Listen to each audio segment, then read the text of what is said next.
And welcome back. We have a Third Mutual's second Vice President, Robert Muchnick, here with us today. Thank you for joining us this morning. Thank you. And you guys got lots going on over at Third. Lots of minutia of the world of HOAs. I guess is not the get some coffee, folks. Get ready for some riveting stuff going on, but it's important stuff. You guys are talking about lease caps and requirements for folks to be able to move in and buy and lease and those kinds of things, correct. Right? And there's been some changes, some updates. Well, there's things going on that we are going to hopefully be making changes. And this is really an opportune time for those people who are listening today and also for the residents of the condos, owners of the condos, to have input, because we're on what's called 28-day notice for the things that we're going to talk about this morning. 28-day notice means that at the next third board meeting, which is the third Thursday in April, the board will actually be voting on these two issues and whether or not to implement them. So, right, so I'm sure there's voices on both sides talking to you guys, right? That's why this is an opportune time for people to come out at that third Thursday and voice their opinions, pro or con, on these issues to inform the board. And so one of the big steps you guys are talking about taking is reducing the lease cap. Explain to folks what that cap is, why it's there in the first place, and what you want to make the change. Okay, well, back in 2020, Third Board established a lease cap of 30%, meaning that 30% of the little over 6,000 units were eligible to be leased by the owners rather than be owner-occupied. So 70% owner-occupied, a maximum of 30% leased non-owner-occupied units. Since 2020, the state of California came in with a new law that mandated that a minimum of 25% be allocated for lease options.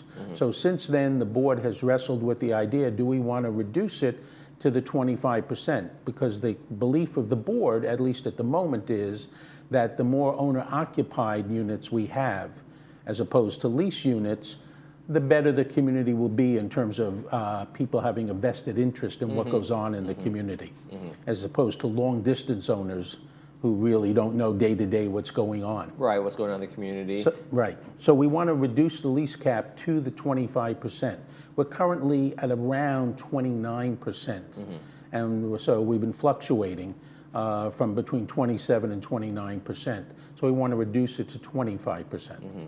So in terms of that, if you're at 29%, you reduce it to 25%, how does that affect the people who currently have leases out there and they're part of that 29%? Good question. The answer is very simple. We will grandfather in everyone who currently has the right to lease their unit. So anybody in the village who's currently leasing will be able to continue leasing. And through the attrition, when they sell their unit, that unit will no longer be allowed to be sold as a leased unit. It'll have to be sold as an owner-occupied unit. So over time, probably a long time, we'll get that number down from 29 to 25. But what that means is if this is implemented, any new sale will not be allowed to be a leased unit. Okay.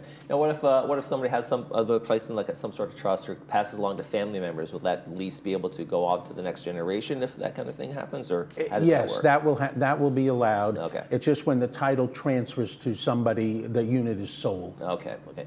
So people who are looking maybe to buy in here and want to turn this maybe into an investment property, something they want to lease out, that's really going to be something that's going to be a barrier to anybody coming in here, right? As of May 1st, the expected date of implementation is May 1st. If it is implemented May 1st, then anybody who purchases after May 1st, it will not be sensible to think about it as an investment because they won't be allowed to lease it.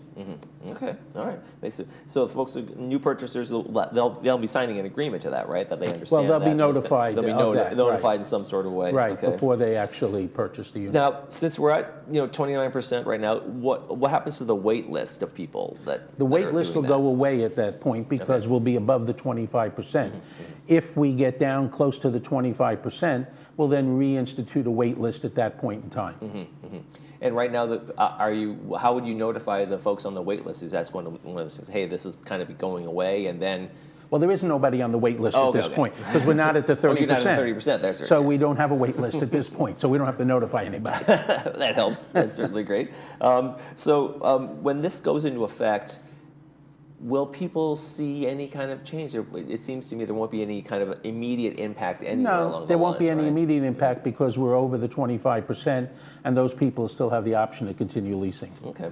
And what has some of the feedback been so far at the meetings in terms of folks for and against? What are you guys getting there? Mostly, I have heard mostly things that are favorable to this, even from some of the realtors that we've talked to. And what are they? Why are they favorable for that? Just because of the, like you said, the community standard kind of goes up. Well, with I people think living that, there? first of all, a number of the realtors live within the community themselves. Sure. So I think it's in their best interest to see more owner-occupied units to begin with. So I haven't talked to that many realtors, so I really don't have a handle on what all the realtors think. Okay. And another thing you guys are talking about in terms of beyond the reducing the lease cap is the financial qualifications policy. You're going to make some changes there as well. That's also the plan, and that kind of dovetails with the lease cap, because what's happened in the lease cap and what's driven up the lease cap to where it is let's say that you have senior parents that want to live in the village, but they can't meet the financial qualifications. So what's happened in the past is their adult child has purchased it in their name and then leased it to their parents. Yeah, okay. All right, because the parents don't financially qualify. Because when people have previously applied to purchase, they've had to meet qualifications. Each person on the deed had to meet the qualifications. Okay. So that prevented a lot of some seniors to being able to purchase. So now what we're going to do is we're going to aggregate that income so that when the adult child wants to buy for the parents will also be on the deed, because we'll aggregate the parents' income with the child's income and assets, because that's another component. And then once that aggregate collectively meets the minimums, then all those names will be on the deed, and that will not be a leased property, because now those parents will have their name on the deed and it'll be an owner-occupied property. Okay. And you're looking at FICO scores and those kinds of things too, Right. in terms of the different kind of requirements? Right. So we're actually increasing the FICO score that's necessary, because now we're having this aggregate. So yeah, but the FICO score is a minor component of it. It's really the income and the assets. Okay. Now, if I'm buying and I'm younger than the standard in terms of like an adult child, 55. 55, if I'm younger than that, am I allowed to do that? Do I qualify for that? If I'm going to be aggregating and have my parents in there? You can buy, but you can't live here. Can't live here. Until you turn 55. Okay. Okay, so yes, we have people as young as in their 20s who've actually been purchasing units for wow. investment purposes. Okay. Now those same people can purchase that unit with their parents, all be on the deed, and just know that that 28-year-old or anybody under 55 is not allowed to live here, but the parents can live here. And the financial obligation, as far as that goes, let's say, okay, I'm just trying to put out a scenario there that kind of makes this work. They aggregate that, the kids and the parents, they're all on the same lease, but then the parents are having... It's not a lease, it's now owners, they're owner. But maybe that those parents are having a challenge in terms of financial obligations that they have to meet the homeowners association dues and those kinds of things. Would the adult children of them also be responsible for that? Yes, because they're all on the deed. They're all on the deed, okay. So yes, so all the people on the deed collectively are responsible for the monthly HOA payment and any other kinds of costs that are incurred. Okay. And so in terms of background, what are you guys doing in terms of the backgrounds that you're going to be requiring for folks now? How is the policy changing from what it is now to what it's going to be? Well, the only thing that's changing is the aggregation of the income. Okay. And once they meet that aggregated income and aggregated assets, that's the only thing that's changing. Okay. The amounts aren't changing. And how does the calculation of the collective income kind of go into that? You need to own a single unit, you need $60,000 right now. Now that changes because the board periodically increases that amount. So right now in Third Mutual, the condos, it's a $60,000 income requirement. So as long as, and that could be from Social Security, that could be from salaries, etc., dividends, that kind of thing. But as long as it's $60,000 is the aggregate income between the people who are purchasing the unit, that's what's necessary. And putting the cap in line with the state, is that kind of like give you a kind of buffer zone in terms of legalities? Is that what the why Well, you guys can't go below the 25%. You can't go below the 25. That's mandated by the state of California. So that's why we're bringing it down to 30. Now, interesting, when this law went into effect, I could be wrong about this, but I believe that United, the co-ops, they were at 20%. They had to raise it to 25% to stay with the minimum. Are folks having, in a broader picture, are folks having trouble buying homes, or seniors, in terms of, because of the housing prices are so high, costs are going up, and those kinds of things? Is it more of a struggle? Are you seeing that with people who are trying to get into these communities? The answer to that is yes. However, within Orange County, you can't get a better deal than Laguna Woods Village. It's just that simple. The prices here, if you go outside of the village, you'll see the change in prices dramatically increase compared to being in here. Plus, in here you have all the amenities, you have the pools, you have the golf courses, everything that goes with it. So this is really a bargain, even at the current prices. And as the board, are you with the ones reviewing all of this financial information as it comes in, or are there committees that are taking care of these things? Who's looking at all of this as this process goes forward? Once somebody goes into escrow for purchase of a unit, the president, first vice president, second vice president review and sign off on the application, which then includes all the information related to the financials. Okay. So all three have to sign off on that. Okay.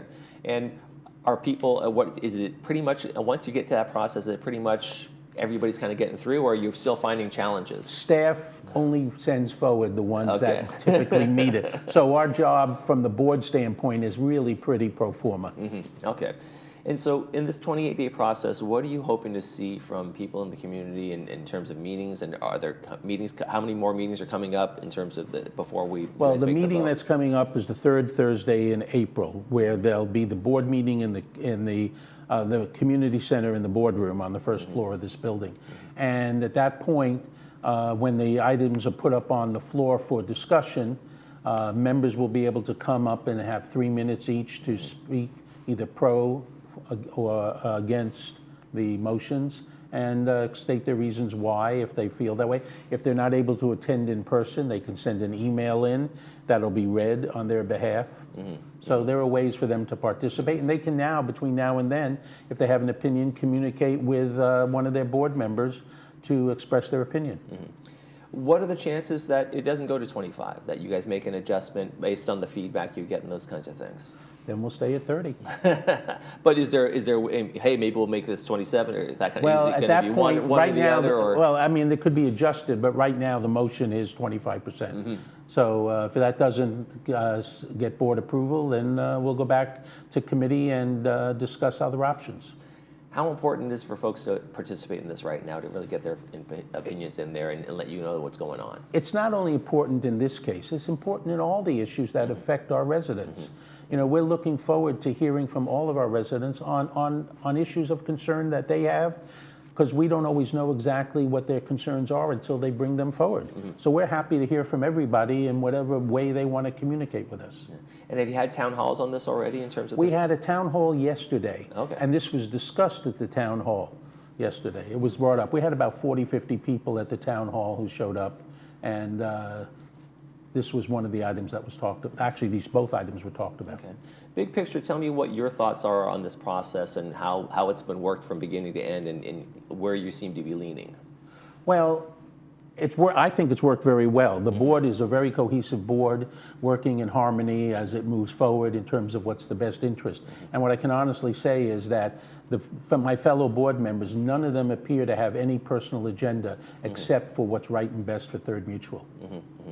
And for the folks on the leasing side who want to, they have their leases, they have those now, those are going to be grandfathered in. What do you say to, like you said, the 20-year-old investors and those kind of folks who maybe want to do this? Now that's going to be cut off in terms of their options for being able to do that. Well, they need to look elsewhere. It's just that simple. That door is going to be closed here in Laguna Woods Village until we get to the 25%.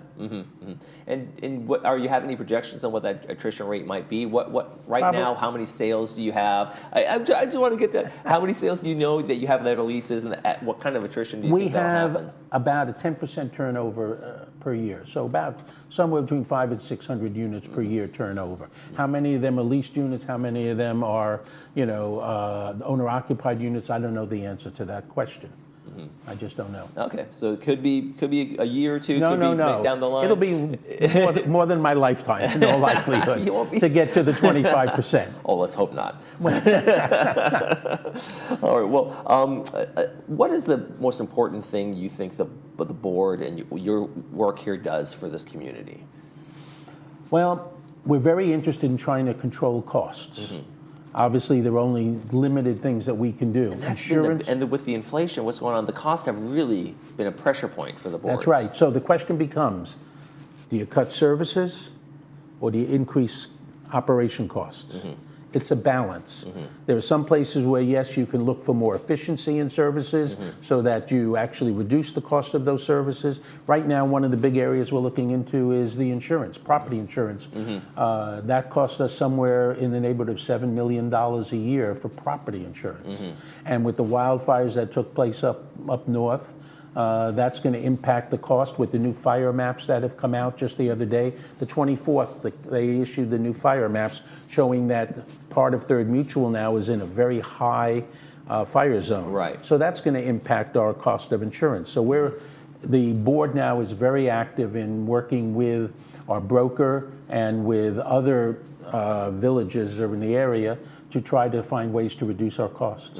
And are some of those things you're looking at in terms of hardening spaces around homes and that kind of thing, like bring brush away, zero-scape stuff? We're required by law now to have 5 feet of space between the units and vegetation, and they have to be 3 feet above the ground.